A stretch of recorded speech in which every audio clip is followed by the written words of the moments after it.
May banta raw sa kanyang buhay kaya nagtatago ang founder ng Kingdom of Jesus Christ na si Pastor Apollo Kibuloy. Sa gitna po yan ang investigasyon sa kanya ukol sa mga aligasyong sexual abuse ng ilan sa mga dating miyembro ng kanyang grupo. Sabi pa ni Kibuloy, tinitiktikan siya sa sabwatan daw ng Pilipinas at Amerika para siya'y kidnapin at patayin. Pero sabi ng ilang senador, kung hindi pa haharap si Kibuloy sa susunod na pagdinig sa Marso, ipapaaresto na siya. Nakatutok si Salima Refran. Sapagkat ang buhay ko ngayon ay nanganganib. Kahit mukha ko, hindi ko pwedeng ipakita sa inyo. Boses lang at walang video ang inilabas na pahayag ni Kingdom of Jesus Christ founder Pastor Apollo Kibuloy kasunod ng mga alegasyon laban sa kanya ng mga dating miyembro sa pagdinig ng Senado. Gawa-gawa at paghahabol lang daw sa kanya ang mga alegasyon ng rape at sexual abuse. Single ako, kaya pinag-aagawan ako. Yung, patay tayo dyan.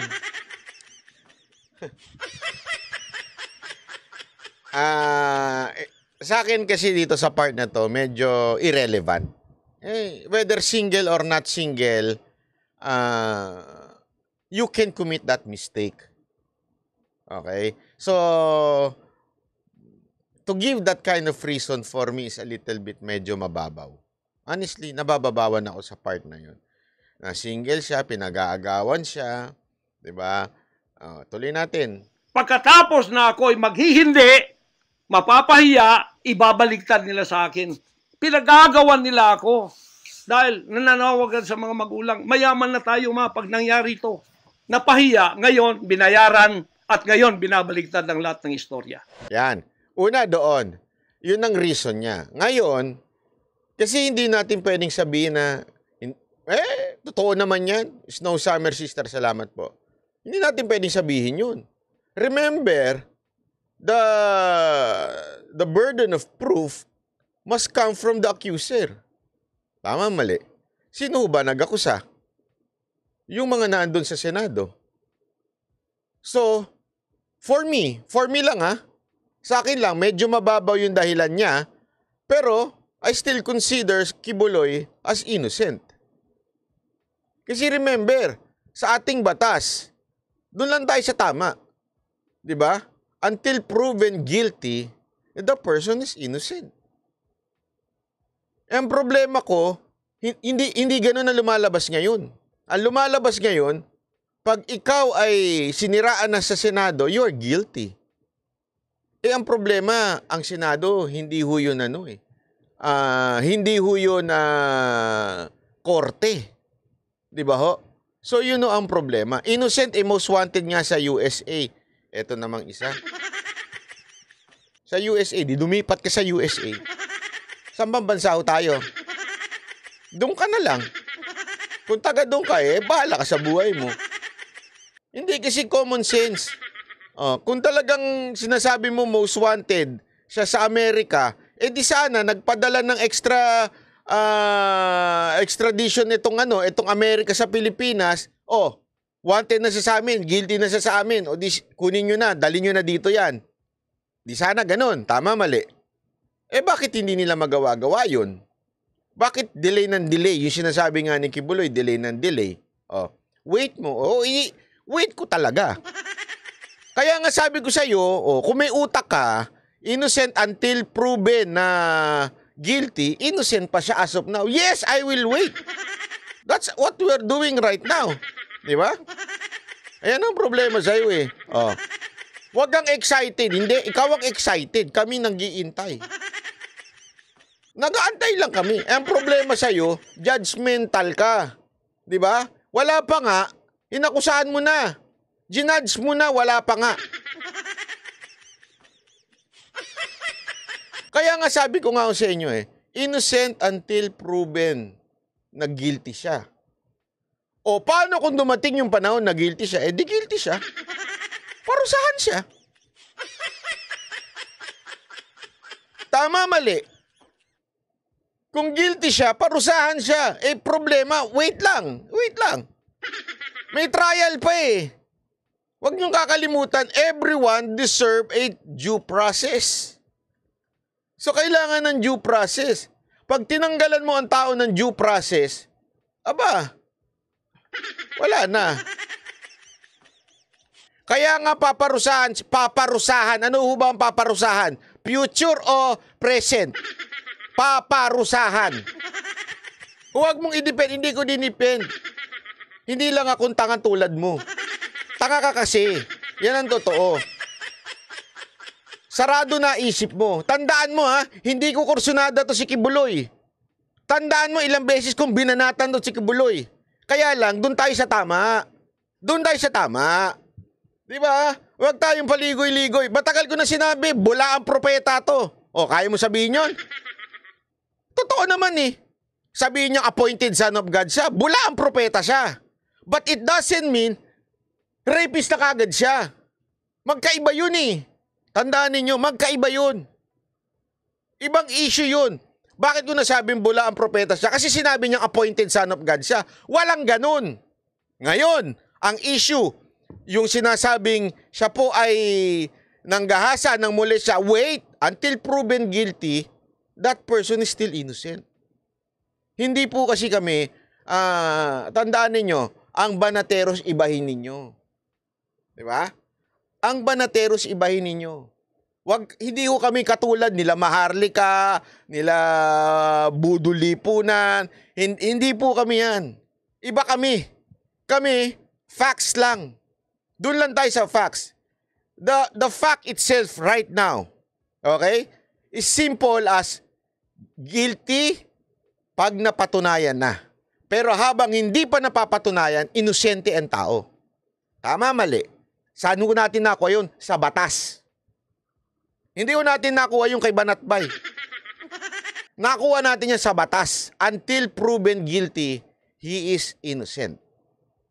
Although, paulit-ulit ko sinasabi, yung kanyang reasoning na single at nagagalit lang sa kanya yung mga babae kaya pinagbibintangan siya, medyo mahina yan. Pag ginamit mo yan sa husgado, napakahinang ano yan.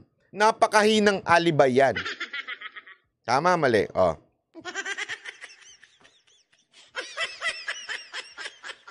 Oh, sabi nito, ano ba ginawa ni Katay Digong kay De Lima? Due process ba yan? Oo. Bakit kanyo? Korte ang humatol sa kanya. Kaya siya nakulong, hindi si Duterte. Tanga-tanga mo, sabi ko sa'yo, tanga ka eh. Korte ho nagsabi, kulong niya yan. Oh. Ngayon, asa si De Lima? Nakalaya. Korte rin na nagsabi. Oh. Yan ang tinatawag na due process. Dumaan siya sa due process eh. Kaya nga doon sa mga nagsasabing, bakit naman siya pinalaya? Wala tayong magagawa. Korte nagsabi. Respect the court. Respect the decision of the court. Diba? Kaya nga hindi, hands off si Pangulong Duterte dyan eh. Nung tinanong siya tungkol dyan kay De Lima na pinakawalan siya, yun ang sabi ng korte. Sundin natin. O, bobo ka eh. Kaya ganun talaga. O, wala. In aid of legislation ginawa kay De Lima na ayaw niyang gawin. Hindi. Hindi kinulong si De Lima, it's because of the Senate hearing. Wala naman Senate hearing eh. Na ikinulong si De Lima, korte ang nagkulong. Ang bobo mo naman. Papansin ka na, bobo ka pa. Huwag ka magpapansin dito. Bawal ang bobo dito. Okay? Hindi ka papasa dito. Doon ka na lang sa mga gusto mong kontrahin, yung mga katulad ng mga mabababaw na anti-Marcos. Doon ka. Pero dito hindi ka papasa, Brad. Mapapaya ka lang dito. O, tuloy. May banta raw sa kanyang buhay kaya nagtatago na raw si Kibuloy. May patong na raw kasi sa kanyang ulo bunsod ng arrest warrant sa Amerika para sa 43 kaso ng sex trafficking, fraud, coercion, conspiracy at bulk cash smuggling.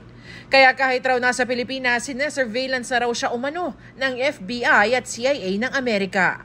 At ang reliable sources dumating sa akin, ang ulo ko po ngayon may patong na $2 million or 100 million pesos. Baka yan ay madagdagan pa kung may maunang makapatay sa akin. Saan man po ako naroroon, nandoon sila nakasurveillance sa akin at naghihintay na lang ng tamang pagkakataon upang ako ay kidnapin o kaya patayin. Hindi po ako magpaparesto sapagkat ako po ay siguradong papatayin. Kasi rendition na ang kanila, hindi na po extradition. Diyan medyo malaki problema natin. Malaki problema natin yan. Kasi once nag-issue ng court, pag tinakbuhan niya, wala, yari. Yari po talaga. Ako hindi ako kakampi sa ganun, ha. Baka akala ninyo kakampi ko. Kasi sa akin, I respect the law. Yun lang sa akin. Ngayon, kung sinasabi niya may threat sa kanya, I don't know kung paano niya patutunayan yun. Di ba po? Yun lang sa akin. Kailangan niyang patunayan. Kasi ang problema niyan, pag ikaw, winaran ka na, tumakbo ka, at hindi ka nagpahuli, naku po, delicates yun. Delicates yun. Di ba? Ngayon, tama ba yun o mali? Hindi ako makakapagsabi niyan. Okay? Hindi po ako ang makakapagsabi niyan kung totoo yung sinasabi niya. Siya lang. Mahirap maghusga. Kasi siya lang naman po nakakaalam kung sino yung source niya. Di ba sinasabi niya may source daw siya? So siya lang makakaalam nun kung totoo o hindi. It is his judgment. Kung tatakbuhan niya o hindi. Siya ang nakakaalam. Ngayon, masasabi ko bang mali o tama? Di ko alam. Alam niyo kung bakit? Depende kasi sa level ng threat niya. Kung mabigat na mabigat yung threat niya, baka takbuhan niya talaga. Paano natin malalaman? Yun ang problema natin. Paano natin malalaman? Di ba ho? So, yun ang hindi ko... Kaya nga, alam niyo nung pinapanood ko to, ilang beses ko itong pinanood para bago ko ibigay yung fair comment ko. Kasi, sabi ko nga sa inyo di ba? I may not like Kibuloy in a sense sa kanyang religion, sa kanyang belief. Hindi ako naniniwala. Even political belief niya, hindi ako naniniwala. Bakit? Dalawang conflict. Inendorso niya si Marcos Tapos tumanggi siyang inendorso niya. Tapos dito sa speech niya uli, inulit niya. Actually, nanumbat pa nga siya Di ba? Nanumbat pa siya na kung hindi dahil sa SMNI, hindi nanalo si Marcos. O kung hindi dahil sa kanya, hindi nanalo si Marcos.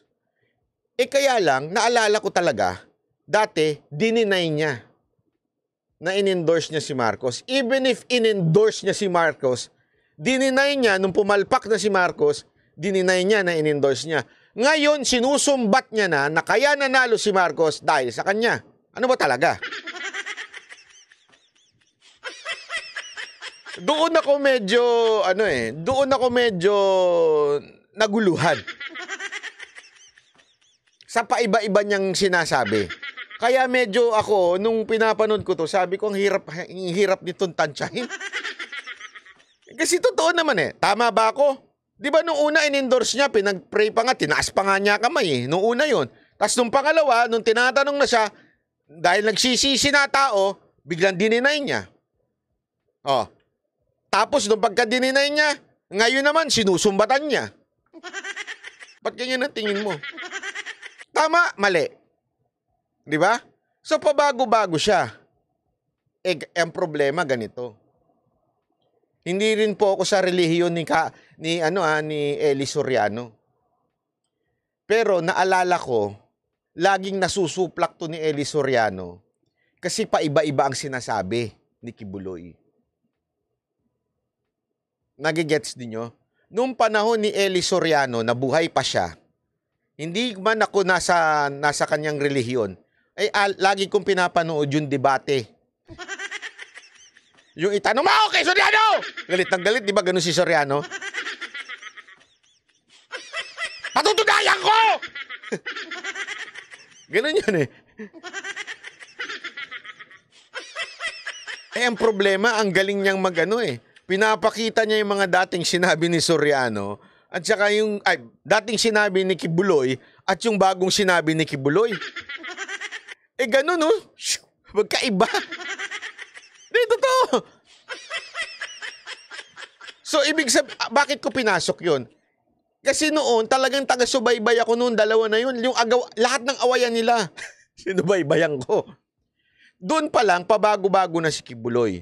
Nung napunta siya sa politika, nadala niya yun. Tama, mali. Nadala niya yun eh. Nung nagpolitika siya, paiba-iba ang sinasabi niya. Kaya ako, nung pinakinggan ko nga yung buong speech nito, inulit ko pa talaga eh. Sabi ko, bakit biglang nagbago? Dati sinasabi mo, hindi mo inendorso. Ngayon, ikaw na may dahilan, kaya nanalo. So, ibig palang sabihin nun, Kibuloy, kasalanan mo. Ba't nagka-leche-leche Pilipinas? Yun eh. Ito, sasagutin ko. Jose Guadalupe, saan ka ba talaga pare? Gulo mo. Sa totoo. Tandaan mo, hindi mo ata narinig yung una ko eh. Rewind mo na lang. Sabi ko nga sa inyo, dito, paulit-ulit natin sinasabi, isaksak mo sa kukote mong kaperaso. Pag tama, palakpakan. Pag mali, banatan. Hindi ibig sabihin, isang tao, tama na siya sa lahat. Isang tao, mali na siya sa lahat. Hindi ganun dito. Nag-iisip ang mga banateros nag-iisip. Merong mga bagay na tama na sinasabi, may mga bagay na mali. Hindi ibig sabihin na tama siya dito, maaaring mali na siya dito. O pag mali na siya dito, tama na kaila. Hindi pwedeng ganun. Issue tayo. Per issue. Kung ano yung sinabi niya statement, sasabihin ko sa inyo kung sa tingin ko tama o mali. At ano ang aking defense tungkol doon. Tama, mali. Ganun lang kasimple. Ang banateros, hindi tumitingin sa tao. Ang tinitingnan, issue. O, yung issue niya about rape, ganyan-ganyan, sa issue na yan, ako, until proven guilty, he is innocent. Ngayon, in terms of may threat ba siya? May ganyan-ganyan ba siya? Hindi ako sure. Bakit kanyo? Kasi nga, etong tao na to, may pagkapabago-bago isip. Dinidepensahan ko yung aking opinion. Ngayon, ulitin ko, kung hindi yan ang opinion mo, wala akong pakialam. Eh di yan ang opinion mo, huwag kang sumunod sa akin. Ganun lang kasimple yun. Ganun dito eh. Hindi dito yung kailangan maging kulto kayo, kailangan sunod-sunod na kayo kay Banatbay, kay Coach Oli, kay Boss Dada. Hindi ganun. Dito eh, issue-based tayo. Mainit rin ang birada ni Kibuloy sa Administrasyong Marcos at kay House Speaker Martin Romualdez. Anya, may sabwatan na raw ang gobyerno ng Pilipinas at Amerika laban sa kanya. President Bongbong Marcos, Lisa Marcos, makinig kayo. Makinig kayo! Totoo ba na gumawa kayo ng aksyon kasama ng FBI na ako ay nyo nang ipaligwak? At yan ang problema. Kung saan-saan niya nanonood to si Kibuloy, kaya tuloy yung mga lingwahe niya, ipaligwak, igargar mo. Kibuloy, huwag ka na manood sa mga ganyan. Ang tanda-tanda mo na. Manonood ka pa sa mga walang kwentang igargar mo, ipaligwak. Medyo may katsipan ng konti eh. Ngayon, totoo ba itong may sabwatan? Sa tingin ko, posible. Posible naman talaga na magsagwatan ng Amerika at Pilipinas. Nangyayari naman sa kasaysayan yan eh. Di ba ho? Mantakin, ito, talagang kasaysayan ito. Ito'y talagang aminadong lahat. Lahat ng sekta aminado na ang naglipad sa mga Marcos noong panahon ng pinatalsik sila ay ang mga FBI. Amerikano. Ibig sabihin, it's a reality that is happening in our land. Na tayo ay dinidiktahan pa rin ng mga kano until now. That's a reality. So, ito bang sinasabi niya ay totoo? Merong. Ako, may percentage dito na totoo ito.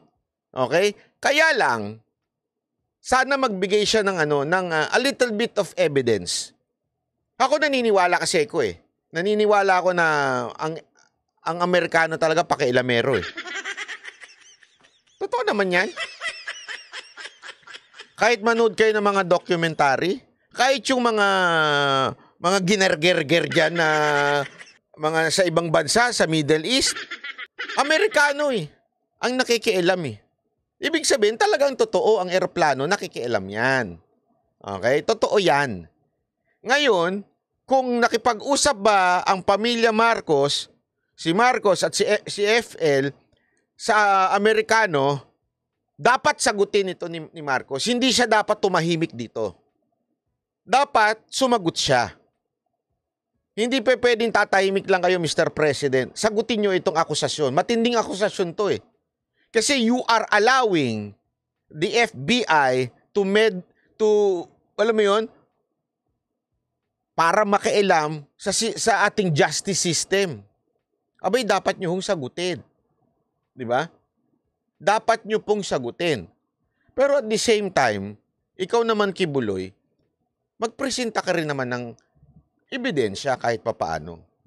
Hindi lang salita. Kasi, pinagtatawanan ka ng ibang mga tao. Hindi ho lahat ha. Di ba? Pinagtatawanan ka.